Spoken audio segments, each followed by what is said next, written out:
अस्सलाम वालेकुम। आज से पहले मैंने जितनी भी वीडियोस अपने चैनल पे अपलोड की वो प्रिपरेशन के लिए थी पीपीएससी की। पीपीएससी का टेस्ट तो हमारा हो गया है 19 को, 19th मैच। तो आज से ऑनवर्ड इंशाल्लाह हम फिर सब्जेक्ट वाइज चलेंगे। आज का जो लेक्चर मैं डिलीवर कर रही हूँ वो है स्पेशल पॉपुलेशन में वुंड्स, इंटरकम्युनिटी फिजिकल थेरेपी का फर्स्ट लेक्चर। स्पेशल पॉपुलेशंस में हम देखेंगे include the following population. ICU की पॉपुलेशन है, spinal cord injury population, HIV या एड्स पॉपुलेशन है और bariatric population. Vast variety of special population goes under the treatment of skin condition, especially the pressure ulcers. After assessment, excessive treatment may be necessary to minimize tissue damage and relieve pain. Patient with spinal cord injury faces lifelong risk for development of pressure ulcers. तो pressure ulcers तो यही इन special populations में develop हो जाते हैं क्योंकि ये mostly bed bound हो जाते हैं। बेड बाउंड होने की वजह से इनमें स्किन कंडीशंस डिफरेंट डेवलप हो जाती हैं, जिनमें मोस्ट कॉमन प्रेशर वुंड्स हैं। हम इनकी असेसमेंट करेंगे और पेन को मिनिमाइज़ करना होगा, टिश्यू डैमेज को मिनिमाइज़ करना होगा। Pressure ulcers incidents and the relevance है most common in ICU than other wards. International multi sites pressure ulcer survey, इसके अकॉर्डिंग अगर हम कार्डियक सीसीयू में देखें तो 8.8% हमें मिलती है प्रेशर अल्सर्स और एसआईसीयू में हमें 10.3%। इन मेडिकल सर्जिकल वार्ड्स बाकी जनरल वार्ड जितने भी हैं उनमें थोड़ी सी हमें रेशो कम मिलती है, 3.9 से लेकर 4.3% तक। In critical care units most severe pressure ulcers, severe में प्रेशर अल्सर्स जो है वो हमारे पास स्टेज 3 और स्टेज 4 के आ जाती हैं, या फिर अनस्टेजेबल अल्सर्स होती हैं या फिर नेक्स्ट है suspected deep tissue ulcers. Pressure ulcers की अगर हम क्लासिफिकेशन देखें तो इसकी 4 क्लासेस होती हैं। प्रेशर 1 में हमारे पास स्किन इंटैक्ट होती है, कोई इरिथमा कोई ब्लैंचिंग नहीं होती। जो इसकी स्टेज 2 होती है उसमें हमें सुपरफिशियल थिकनेस का वुंड मिलता है। सुपरफिशियल में हम एपिडर्मिस कम्प्लीटली इन्वॉल्व मिलती है और डर्मिस पार्शली इन्वॉल्व। स्टेज 3 में जो है वो फुल थिकनेस का होता है और स्टेज 4 जो है उसमें हमारे जो अंडरलाइंग सॉफ्ट टिश्यूज़ हैं उनकी भी इन्वॉल्वमेंट मिलती है, इवन बोन तक भी ये पेनिट्रेट कर सकता है deeply. Pediatric patients, especially toddlers and babies, tend to develop pressure ulcers on occiput than adults due to higher proportion of body weight in the head. Mostly pressure points जो हैं वो यहाँ पे प्रेशर अल्सर्स बनते हैं और हर position में pressure points हमारे डिफरेंट होते हैं, जैसे स्पाइन है, साइड लाइन है या फिर प्रोन पोजीशन है। अगर हम ये इसी चीज़ को माइंड में रखते हुए टॉडलर्स को देखें या पेडियाट्रिक पेशेंट्स में देखें तो उनमें ऑक्सीपिट में मोस्ट कॉमन है और उसकी रीज़न ये है कि उनका हेड का वेट थोड़ा ज़्यादा होता है। रिस्क असेसमेंट टूल्स के हम इन वुंड्स की असेसमेंट कैसे करेंगे? Design specifically are critically ill patients like Jackson Cubbin scale for the adults and Braden scale for the children. ये डिफरेंट टूल्स हैं जिनकी बेसिस पे हम असेसमेंट करते हैं और असेसमेंट के बाद हम ट्रीटमेंट देते हैं और फर्दर ट्रीटमेंट अब देने के बाद हमने अपनी ट्रीटमेंट को असेस भी करना होता है। तो अगर हम जैक्सन क्यूबिन स्केल देखें तो ये स्पेसिफिकली एडल्ट्स के लिए है और ब्राइडन क्यू स्केल चिल्ड्रन के लिए है। स्टैंडर्ड रिस्क टूल्स इसके अलावा जो है हमारे पास ब्राइडन है, नॉर्टन है और एपिकी 2 स्केल है। Waterloo Brydon is predictor of pressure ulcers, so clinical practice is moving away from using the total Braden scale score as the basis for the intervention and moving instead towards risk-based prevention programs that focus on moderating or eliminating the specific type of risk.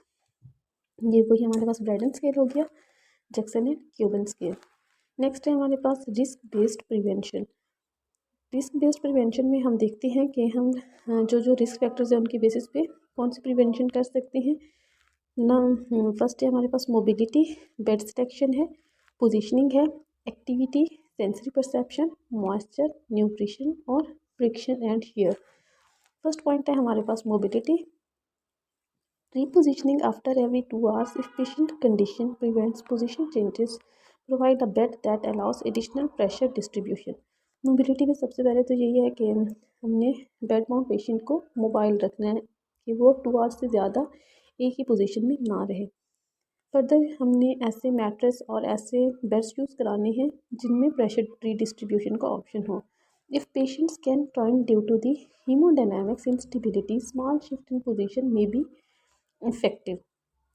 अगर haemodynamically instable patient है तो उसमें हम small shifts कराते हैं और वो small shifts भी इफ़ेक्टिव होती हैं प्रेशर अल्सर्स की प्रिवेंशन में। Early mobilization programs patient with respiratory distress में place in prone position to improve arterial pressure pulse. PPO suspected site for the ulcers are chin, jaw, breast, anterior shoulder, ribs, pelvic bones, genitalia in males and anterior knees and toes. ये most common points हैं जो कि pressure ulcers के लिए ज़्यादा involve होते हैं। Suspected sites में वही हमारे पास चिन है, जॉ है, थ्रस्ट है, इंटीरियर शोल्डर है, रिब्स, पेल्विक बोन, जेनिटेलिया और इंटीरियर नी स्टोर्स हैं। अगर पेशेंट कोई प्रोन पोजीशन जो रेस्पिरेटरी डिस्ट्रेस का पेशेंट होता है उसे हम प्रोन पोजीशन सजेस्ट करते हैं। इससे होता क्या है कि उसकी जो पार्शियल प्रेशर ऑफ ऑक्सीजन होता है वो भी इम्प्रूव मिलता है। ये स्पेसिफिक टाइप का बेड है जिसमें प्रेशर रीडिस्ट्रीब्यूशन मैट्रेस लगा हुआ है। नेक्स्ट है हमारे पास bridging to offload pressure points.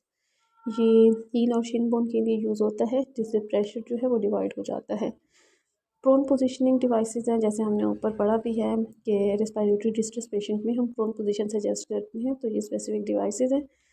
Facial oedema में डेवलप इन प्रोन पोजीशन का एक जो ड्रॉबैक है कि उनमें फेशियल एडिमा डेवलप हो जाता है। स्किन अराउंड माउथ चीक्स में बिकम मैसिरेटेड ड्यू टू स्लाइवा। अब प्रोन होने की वजह से स्लाइवा सिक्रेशन ज़्यादा होगी, स्लाइवा सिक्रेशन ज़्यादा होने की वजह से तो जो स्किन होगी माउथ के अराउंड और चीक्स वो मैसिरेट हो जाते हैं। Patient placed on rotatory beds to improve pulmonary status, make sure shear and friction injuries don't develop in the rotation. Rotatory bed है ये जिसको हम किसी भी डायरेक्शन में रोटेट कर सकते हैं, इससे पल्मोनरी स्टेटस हमारा इम्प्रूव होता है। लेकिन इस रोटेशन में एक चीज़ का ख्याल रखना है कि शेयर फ्रिक्शन डेवलप ना हो। शेयर फ्रिक्शन अगर डेवलप हुई तो प्रेशर अल्सर्स के चांसेस जो हैं जो रिस्क है वो इन्हांस हो जाएगा। बेड सिलेक्शन है cost effective, prefer to use special mattress over these beds with lateral rotation may be used to improve oxygenation for severe respiratory failure, however they increase the risk of shear injury. Make sure patient is aligned properly in the center of the bed with supporting bolster pads. ये beds की कुछ types हैं जिसमें lateral rotation beds हैं। Positioning है next point हमारा mobility के बाद। Second point positioning. Sacrum coccygeal and heel ulcers are most common in these patients. ICU और सीसीयू पेशेंट में सैक्रम कॉक्स और हील साइट्स जो है वो ज़्यादा इन्वॉल्व होती हैं। रुक boards keep heel warm and protected but not relieve pressure. Same cloth heel protectors decrease the risk of injury from protection but relieve pressure. अब जहाँ दो टाइप्स बताई हुई हैं, रुक बूट्स हैं जो कि हील को वार्म रखते हैं, प्रोटेक्ट करते हैं लेकिन प्रेशर डिस्ट्रीब्यूशन नहीं करते। सेम इसी तरह क्लॉथ हील प्रोटेक्टर्स जो हैं वो रिस्क ऑफ इंजरी को कम करते हैं और प्रेशर रिलीफ करते हैं। सेकेंड है use commercially available protectors that suspend heels. Placing pillow or bath blanket under the calves is effective. Avoid pressure under the Achilles tendon. ये वही स्पेसिफिक टाइप की हैं जो हील के लिए यूज़ होते हैं। 45 degree back rest elevation reduces the incidence of ventilator associated pneumonia. इसमें जो हम हाफ लाइन पोजीशन बनाते हैं 45 डिग्री की होती है अपर ट्रंक की, अपर बॉडी की। Head of the table elevation is effective who are at the risk of aspiration. जिनमें एस्पायरेशन का चांस होता है तो उसमें हम हेड साइड लिफ्ट कर देते हैं। ये डिफरेंट डिग्रीज है जिसमें हम पोजीशनिंग करते हैं पेशेंट की। Head of bed elevation to minimum 30 degrees में। Activity bed sitting. नेक्स्ट पहला हमने देखा था मोबिलिटी, सेकंड पोजीशनिंग और थर्ड है हमारे पास activity. Bed sitting side changes transfers हैं जैसे व्हील चेयर ट्रांसफ़र है, wheelchair to bed transfer है। Don't leave him her on the chair more than 1 hour. इस चीज़ का ख्याल रखना है चेयर जो बेड पे 1 आवर से ज़्यादा वो कांस्टेंट पोजीशन में ना रहे। सेंसरी परसेप्शन है when degrees assume the responsibility for anticipated pressure, induced discomfort and ensuring routine repositioning and pressure redistribution। जैसे अगर हम डायबिटिक पेशेंट्स में देखें सेंसरी परसेप्शन लॉस्ट होने की वजह से उनमें अल्सर्स डेवलप हो जाते हैं। सेम इसी तरह सेंसरी परसेप्शन कम होने की वजह से प्रेशर अल्सर्स का रिस्क हाई हो जाता है। तो हमें सेंसेशन उनकी इम्प्रूव करनी होगी स्ट्रोकिंग के थ्रू, और प्रेशर रिडिस्ट्रीब्यूट करना होगा जो कि एरियाज वही लॉस्ट हो चुके हैं। फ्रिक्शन एंड शेयर है, make sure to have enough help when turning and positioning, use lift sheets and slide support when patient is bed, or chair placed below under the patient arms to support his her weight and lessen the chance of chair injury। ये है कि आपने maximum help लेनी है ताकि patient जो है वो ड्रैग ना हो, और ना ही आपने फ्रिक्शन फोर्स जनरेट करनी है उसकी पोजीशनिंग में। सेकंड चीज़ का ख्याल रखना है कि आपने लिफ्ट शीट्स यूज़ करनी है या स्लाइड बोर्ड यूज़ करनी है। और इसमें थर्ड पॉइंट जो हमारा है उसमें है कि मैक्सिमम हमने कुशनिंग करनी है ताकि शेयर इंजरी का रिस्क मिनिमाइज़ किया जा सके। इस डायग्राम में हमें लिफ्ट शीट्स दिखाई गई हैं, ये यूज़ होती है पेशेंट को ट्रांसफ़र करने के लिए बेड टू बेड या बेड टू चेयर या चेयर टू बेड। नेक्स्ट है स्लाइड बोर्ड्स, ये स्पेसिफिक स्लाइड बोर्ड्स हैं, ये भी बेड मोबिलिटी के लिए यूज़ किए जाते हैं। नेक्स्ट पॉइंट है हमारा मॉइस्चर। मॉइस्चर के काजेज़ अगर हम देखें तो उसमें यूरिनरी एंड फीकल इनकॉन्टिनेंस है, वूंड ड्रेनेज है, लीकेज ऑफ एक्सुडेट है। ट्रीटमेंट हम कैसे करते हैं मॉइस्चर को ट्रीट करने के लिए पैड्स यूज़ किए जाते हैं, changing and cleansing the patient sheets frequently, absorptive dressing for wounds and exudate leakage. Next है हमारे पास SCI population, spinal cord injury की पॉपुलेशन। अगर हम SCI की एटियोलॉजी देखें, काजेज़ देखें तो उसमें मोटर व्हीकल क्रैशेस हैं, फॉल्स हैं, एक्ट ऑफ वायलेंस है, रिक्रिएशनल स्पोर्टिंग एक्टिविटीज़ हैं, causes that don't fit into any of these categories. इन चारों के अलावा बाकी सबसे मोस्ट कॉमन जो स्पाइनल कार्ड इंजरी की काज है वो है motor vehicle crashes, most frequently in males ages 16 to 30 year age, क्योंकि RTS में मोस्टली मेल ही इफेक्ट हो रहे होते हैं और young mails 16 to 30 year age. Complications क्या हैं स्पाइनल कार्ड इंजरी की? हमारे पास pulmonary complications are the most common causes of death during both the acute and chronic phases of SCI। Pulmonary complications के अलावा जो होती हैं उसमें हमारे पास प्रेशर अल्सर्स आ जाते हैं, PU, UTIs हैं, urinary track infection, osteoporosis, immobility की वजह से बोन्स वीक हो जाएंगी जो कि लीड करती हैं ऑस्टियोपोरोसिस को। ऑस्टियोपोरोसिस फर्दर लीड कर सकते हैं फ्रैक्चर्स को, heterotrophic ओसिफिकेशंस। SCI have profoundly negative impact on the patient general physical health, socialization, financial status, body image, compounded by और loss of independence and control. एक तो ये हमने देखी है पल्मोनरी कॉम्प्लिकेशन, जो सिस्टेमिक कॉम्प्लिकेशंस आती है, इसके अलावा जो नेगेटिव इम्पैक्ट है उसकी जनरल फिजिकल हेल्थ पे, सोशलाइजेशन पे, फाइनेंशियल इश्यूज भी आते हैं, बॉडी इमेज वगैरह। American spinal injury association impairment scale, Asia scoring जिसे हम कहते हैं, एशिया की स्कोरिंग है हमारे पास A B C D और ए में हमारे पास होती है कंप्लीट इंजरी, मोटर भी लॉस्ट होगा और सेंसरी सप्लाई भी लॉस्ट होती है। और अगर हम को देखें तो हमारे पास नॉर्मल होता है, मोटर भी इंटैक्ट है और सेंसरी भी इंटैक्ट है। इसके अलावा हमारे पास B C और D रह गए। B C और D को हम डिफ्रेंशिएट करते हैं, बी में कोई मोटर सप्लाई नहीं होगी लेकिन सेंसरी इंटैक्ट है, मोटर टोटली लॉस्ट है। सी में 50% मसल्स लेस देन ग्रेड 3, इसमें सेंसरी तो है इंटैक्ट उसकी लेकिन मोटर भी जो है उसकी 50% मसल्स की ग्रेड 3 से कम पावर में होगी। और डी में है कि 50% मसल्स की जो पावर होगी वो more than 3 plus sensory system intact होगा। स्किन बेस्ड प्रिवेंशन है, स्किन बेस्ड प्रिवेंशन में prolonged immobilization during the hours and days immediately after injury significantly increase the risk, so protection should provide to vulnerable areas of body.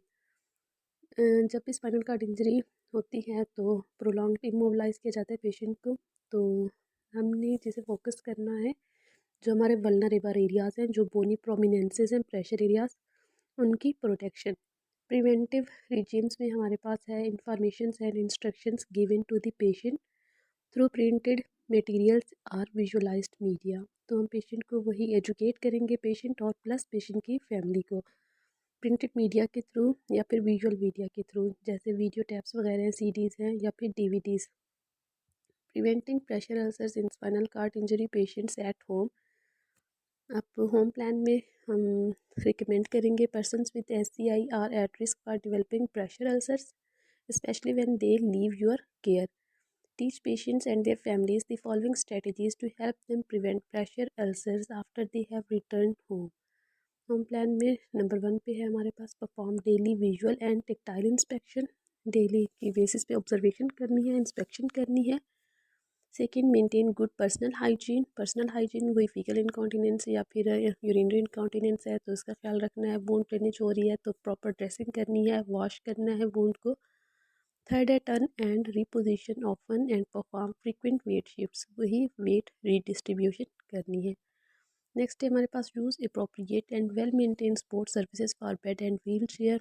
Proper bedding होनी चाहिए, proper padding use करनी चाहिए ताकि जो pressure है वो minimise हो सके। Maintain adequate nutrition. नेक्स्ट जो है उसका न्यूट्रिशन है, proper diet, balance diet provide करनी है। Maintain a healthy lifestyle. Healthy lifestyle में अवॉइड अल्कोहल, स्मोकिंग का इलीगल ड्रग्स है। स्किन असेसमेंट है। अब स्किन असेसमेंट जो है वो हम 2 फेजेस में करते हैं। फर्स्ट फेज़ है हमारे पास अ कम्प्रीहेंसिव एवेलुएशन एंड एग्जामिनेशन। पहले फेज़ में हम एवेलुएट करेंगे और एग्जामिनेशन करेंगे। इसमें जो हम पॉइंट्स कवर करते हैं वो है complete social and medical history, patient की फिजिकल एग्जामिनेशन, लैब्स उसकी देखेंगे सारी, assessment of psychological health, behaviour and cognitive status, financial resources, social status उसका क्या है, assessment of positioning, posture and related equipment, अगर वो असिस्टिव डिवाइसेस यूज़ कर रहा है तो कौन सी कर रहा है, और पोजीशनिंग पोस्चर क्या है पेशेंट का। लाइफस्टाइल में हम देखेंगे अल्कोहल, स्मोकिंग, वही पास्ट मेडिकल हिस्ट्री है, ड्रग एब्यूज़ वगैरह। इसमें हम जो ट्रीटमेंट करते हैं वो है सर्जिकल ट्रीटमेंट या फिर non surgical treatment. Non surgical में हम consist of sequential steps. Treatment include cleaning, debridement, applying dressing. Non surgical में हम कंजर्वेटिव ट्रीटमेंट करेंगे। कंजर्वेटिव में यही है, सबसे पहले तो आपने अगर तो प्रेशर अल्सर्स डेवलप हो चुके हैं तो उनकी प्रॉपर क्लींजिंग करनी है। क्लीन करने के बाद डिब्राइडमेंट करनी है, जितने भी डेड टिश्यूज़ होंगे उनको रिमूव करेंगे और फिर अप्रोप्रिएट ड्रेसिंग अप्लाई करेंगे। सर्जिकल सर्जिकल ऑप्शन जो है वो हम मोस्टली ग्रेड 3 और ग्रेड 4 प्रेशर अल्सर्स के लिए यूज़ करते हैं। सर्जिकल जो हमारे गोल्स होते हैं उसमें है prevent protein loss from wound, के जो एक्सुडेट डिस्चार्ज हो रहा है उसको मिनिमाइज़ किया जा सके। Reducing the risk of osteomyelitis and sepsis, यही जो इन्फेक्शन है ये डीपली पेनिट्रेट करके हमारी बोन्स को भी इफ़ेक्ट कर सकता है, तो हम ऑस्टियोमाइलिटिस और सेप्सिस को रिस्क को मिनिमाइज़ करते हैं। Reduce costly and lengthy hospitalization, hospital stay उसका मिनिमाइज़ करते हैं ताकि कम से कम कॉस्ट हो। Improve hygiene and appearance, self hygiene का ख्याल करवाना है और उसका जो बॉडी इमेज है उसको इम्प्रूव करना है। एक्सपीडिटिंग टाइम टू हीलिंग, और जो उसका हीलिंग टाइम है उसको मिनिमाइज़ करना है। सर्जिकल प्रोसेस, अब जो हमारे पास सर्जिकल ऑप्शन है उसमें है excision of necrotic tissues and infected bones. जितनी भी डेड टिश्यूज़ होंगे, नेक्रोटिक टिश्यूज़ होंगे उनको एक्साइज्ड आउट करते हैं, इन्फेक्टेड बोन्स को भी एक्साइज्ड आउट कर देंगे। Filling dead space with the fascia and muscle flaps, फिर रिमूव करने के बाद जो स्पेस क्रिएट हो जाएगी उसको हम फिल कर देंगे किसी मसल, फेशिया या फिर फ्लैप से। Improve vascularity and pressure distribution over the bony prominences. Vulnerable areas bony prominences ही होती है हमारे पास, तो इन एरियाज़ की वास्कुलर सप्लाई को हम वास्कुलर सप्लाई मैक्सिमाइज़ करेंगे, इम्प्रूव करेंगे सर्कुलेशन को इन एरियाज़ की तरफ। और सेकेंड चीज़, इन एरियाज़ की प्रेशर डिस्ट्रीब्यूशन करनी है। स्पोर्ट सर्विसेज हैं जो हम यूज़ कर सकते हैं प्रेशर डिस्ट्रीब्यूशन के लिए। स्टैटिक या डायनामिक मैट्रेसेस हैं, मैट्रेस ओवरलेज, स्पेशलिटी बेड्स हैं जो पेशेंट की कंडीशन के अकॉर्डिंग रिकमेंड किए जाते हैं। फोम्स और जेल्स हैं, wheel chair cushions, padded commode seats. New interventions में हमारे पास है इलेक्ट्रिकल स्टिमुलेशन, अल्ट्रावायलेट या फिर लेज़र थेरेपी। ये भी हम वही अल्सर हीलिंग को प्रमोट करने के लिए यूज़ करते हैं। नॉर्मोथर्मिया है, हाइपरबैरिक ऑक्सीजन एंड अल्ट्रासाउंड है। हाइपरबैरिक ऑक्सीजन में हमारे पास होता है कि हम मैक्सिमम ऑक्सीजन का एक्सपोजर कराते हैं ताकि जो इस्कीमिया हुआ है, इस्कीमिया की वजह से जो टिश्यू डैमेज हो रहे हैं उसको मिनिमाइज़ किया जाए। नेगेटिव प्रेशर वुंड थेरेपी है। नेगेटिव प्रेशर वुंड थेरेपी में होता है कि एक्सुडेट जो बन रहा होता है वुंड एरिया में उसको मिनिमाइज़ करना होता है, क्योंकि वही फ्लूइड जो है हीलिंग प्रोसेस को इनहिबिट करता है। तो जितना भी एक्सेसिव प्रेशर होगा उसको हम कम करेंगे। ताकि हमारा जो हीलिंग प्रोसेस है वो इन्हांस हो सके। नॉन एंटीबायोटिक ड्रग्स देंगे, अगर कोई इन्फेक्शन नहीं है तो फिर एंटीबायोटिक ड्रग्स नहीं देनी। टॉपिकल एजेंट्स हैं, स्किन इक्विलेंट्स हैं। स्किन इक्विलेंट्स में है जैसे ग्राफ्टिंग हम करते हैं, पार्शियल थिकनेस स्किन ग्राफ्ट होता है या फुल थिकनेस, उसी के अकॉर्डिंग ही जो हम देते हैं जो स्किन हमारी लॉस हो चुकी होती है। और नेक्स्ट लास्ट पे हमारे पास आता है ग्रोथ फैक्टर्स। ग्रोथ फैक्टर्स भी हम दे सकते हैं ताकि ओवरऑल बॉडी की जो ग्रोथ है वो इम्प्रूव हो सके। नेक्स्ट पॉपुलेशन है हमारे पास bariatric population. Bariatric Greek word है, बैरोस से निकला है, मीनिंग हैवी और लार्ज। मॉर्बिड ओबेसिटी क्या है? Having 100 pounds more weight than the expected ideal body weight. BMI more than or equal to 40 हम लेबल करेंगे obese. Diabetes mellitus, hypertension, cardiovascular diseases are associated with diabetes, associated with obesity. Obesity की हमें association मिलती है different disease के साथ, जैसे diabetes mellitus है, हाइपरटेंशन है और different cardiovascular diseases. Bariatric population run high risk of developing pressure ulcers due to their body weight. Body weight ज़्यादा होने की वजह से ये पॉपुलेशन भी हाई रिस्क पे होती है प्रेशर अल्सर्स के लिए। ये हील के pressure ulcers bilateral heels involve है। बाइलैटरल लोअर एक्सट्रीमिटी क्लासिफिकेशन है BMI की बेस पे। ओवरवेट हम कब लेबल करते हैं? जब BMI हमारे पास 25 से लेकर 29.9 तक होता है। क्लास 1 ओबेसिटी में BMI 30 से 34.9, क्लास 2 ओबेसिटी BMI 35 टू 39.9 और क्लास 3 ओबेसिटी में BMI मोर देन 40।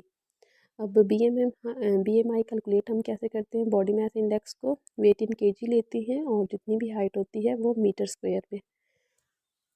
अगर हम ओबेसिटी की बात करें तो इसकी दो टाइप्स होती हैं, पियर शेप्ड है और एप्पल शेप्ड है। एप्पल शेप्ड फिजिक में हमारे पास have greater waist to hip ratio, have no such needs और associated with hypertension apple shape में। लेकिन पियर शेप में less waist to hip ratio है, need special chair and commode to adjust, क्योंकि इनके ये हिप एरिया बल्कि होता है, इस वजह से हमें स्पेशल चेयर और कमोड यूज़ करवाने होते हैं। Have no association with hypertension. ये दोनों ओबेसिटी की टाइप्स हैं, एप्पल शेप्ड और pear shaped. Meeting patient needs. अब पेशेंट नीड्स कौन सी हैं? Ready access to bed, chair, commodes, workers, other equipment appropriate for them. They are at risk to develop diabetes mellitus type 2, CAD, stroke, gallbladder disease, OA, osteoarthritis, sleep apnea, respiratory problems, increased risk for certain disorders and numerous skin manifestation. अब ये वाले जो patients होते हैं bariatric population, इनमें pressure ulcers के अलावा diabetes type 2, CAD, stroke, gall bladder, इन सब का भी चांस ज़्यादा हो जाता है। स्किन असेसमेंट हम कैसे करेंगे? इन पेशेंट्स की बेरिएट्रिक पॉपुलेशन में have changes in the skin physiology due to greater skin to weight ratio. ये वही फैट ज़्यादा होने की वजह से इनका जो स्किन टू वेट रेशियो है वो हाई है। Reduced vascularity and perfusion in adipose tissues that can result in poor wound healing. Overweight की वजह से वास्कुलर सप्लाई कम होने की वजह से परफ्यूजन हमारी लो हो जाएगी। परफ्यूजन लो है तो वोंट हीलिंग भी पुअर होगी। All skin folds should separated and examined for the erythematous। सारे फोल्ड्स को हमने सेपरेट एग्जामिन करना है for erythema. These folds develop in behind neck, under the arms and the breast, under the abdomen or penis, the flank area, the perianal and rectal area, the upper and lower thighs and calf and ankle areas। Obese persons में जो folds बनती हैं ये common areas हैं। Flank area हो गया, breast, arm, under abdomen, penis, perianal, rectal area. Flank area में ये फोल्ड बाइलैटरल बने हुए हैं। एब्डोमिनल पेनिस है, बिलो लोअर एब्डोमेन में ये जो फोल्ड बना होता है इसे कहते हैं pannus, panel area. Pannus and its classification. Pannus को फर्दर हम क्लासीफाई करते हैं। पेनिस है क्या हमारे पास? वही the abdominal fat and the skin fold apron. Grade 1 pannus क्या है हमारे पास? Pannus covers the entire pubic line but not the entire mons pubis. Grade 2 pannus में जो है extend to the cover entire mons pubis. Grade 3 में extend to cover upper thighs. Grade 4 जो fold होता है उसमें मिड थाई तक आ रहा होता है फोल्ड। और ग्रेड 5 पेनिस में फोल्ड नी या नी से भी नीचे तक आ रहा होता है। ये penis with different grades, grade 1 first picture, second mid picture जो है वो हमारे पास ग्रेड 2 है, राइट पिक्चर में ग्रेड 3, 4 और ग्रेड 5। अदर बिनाइन कंडीशंस में प्रेजेंट, इसके अलावा जो बिनाइन कंडीशंस पीडियाट्रिक पॉपुलेशंस में हो सकती हैं उसमें है acanthosis, skin tags, androgen effects, stretch marks, plantar hyperkeratosis. ये स्किन टैक्स हैं, एकेंथोसिस है, डिस्कलरेशन जो स्किन की हो जाती है, स्ट्रेच मार्क्स हो गया एब्डोमेन पे, plantar hyper keratosis.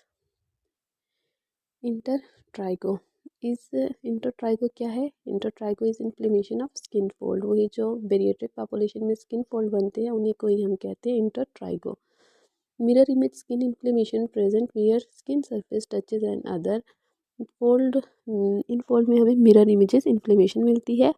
Can develop in any skin fold but most common under the breast, abdominal skin folds, axilla, सब मैक्सिलरी, सब इसमें हमारे पास सब एक्सिलरी है, सब axillary area and groin perineum area. ये मोस्ट कॉमन है इंटरट्राइगो के लिए। इंटरट्राइगो ये वही बिलो ब्रेस्ट। प्रिवेंशन क्या है इंटरट्राइगो की? Keep skin clean and dry, skin को क्लीन कर रखना है और ड्राई रखना है। Minimize the effect of moisture, reduce pressure, friction और shear effects. Penis should well supported when changing the position. Pillow should place between two legs. Soft cloths or pads can be placed between folds to absorb moisture. जितनी भी extra moisture होगी वो absorb करनी है through pads या फिर soft cloth. Treatment क्या है इंटरट्राइगो की? टॉपिकल एंटीफंगल ड्रग्स यूज़ करती हैं, टॉपिकल सिस्टेमिक स्टीरॉइड्स या फिर panniculectomy is the end surgical treatment. Last population है हमारे पास HIV या एड्स पॉपुलेशन। HIV और एड्स पॉपुलेशन में स्किन अल्टरेशंस क्या मिलती हैं हमें? They develop several dermatologic disorders due to impaired immune response, skin diseases are not responsive to usual treatments. वही वीक इम्यून रिस्पॉन्स सिस्टम होने की वजह से डिफरेंट स्किन डिजीज़ेस डेवलप होती हैं और अगर स्किन डिजीज़ेस के लिए कोई भी ट्रीटमेंट दी जाए वो भी इफ़ेक्टिव नहीं होगी क्योंकि पुअर रिस्पॉन्स होता है। Highly active anti retroviral therapy is an effective combination. जिसके बेस्ट रिजल्ट मिले हैं वो है हमारे पास highly active anti retroviral therapy. These drugs cause skin eruption possibly due to altered drug metabolism, decrease glutathione level or both. लेकिन इस therapy का भी हार्ट जो है highly active anti retroviral therapy, इसका एक साइड इफ़ेक्ट है, स्किन इरप्शन काज करती है और ड्रग मेटाबॉलिज्म को ये चेंज कर देती है। अब स्किन इरप्शन और ड्रग मेटाबॉलिज्म चेंज होने की रीज़न क्या होती है? ग्लूटाथायोन लेवल चेंज हो जाता है। Immune reconstitution inflammatory syndrome, IRIS भी कह सकते हैं। ये क्यों होती है? वही हार्ट के साइड इफ़ेक्ट की वजह से। Paradoxical clinical deterioration in are and exacerbation of certain conditions. Paradoxical clinical deterioration हो जाती है, सिम्टम्स कम होने की बजाय ज़्यादा हो जाएंगी। पैराडॉक्सिकल का मीनिंग भी यही होता है, it occurs because of over zealous immunologic response to the infection. अब ऐसा क्यों होता है? सिम्टम्स और वर्स क्यों हो जाती है? क्योंकि ओवर जीलियस इम्यूनोलॉजिकल रिस्पॉन्स होता है। Infectious skin disorders and due to immunocompromised status of HIV, AIDS patients are at greater risk to develop viral and bacterial infections. Following are the most common. अब इसके अलावा skin disease के अलावा जो most common skin infections हैं HIV या AIDS के patient में, उसमें हमारे पास है herpes virus, cytomegalovirus, human papilloma virus, molluscum contagiosum है, स्टेफलोकोकस या फिर स्टेफलोकोकस इन्फेक्शन है, bacillary angiomatosis. Non infectious skin disorders में हमारे पास प्रोराइटिक रैश, वही जो इचिंग रैश होते हैं, नियोप्लास्टिक डिसऑर्डर्स, नियोप्लास्टिक वही कैंसरस डिसऑर्डर्स में लिम्फोमा है, कैपेसिस सार्कोमा और squamous cell carcinoma of anal mucosa. Next इंशाल्लाह हम फिर कोई और टॉपिक डिस्कस करेंगे, यही इंटेगुमेंटरी फिजिकल थेरेपी का। तब तक के लिए अल्लाह हाफिज़।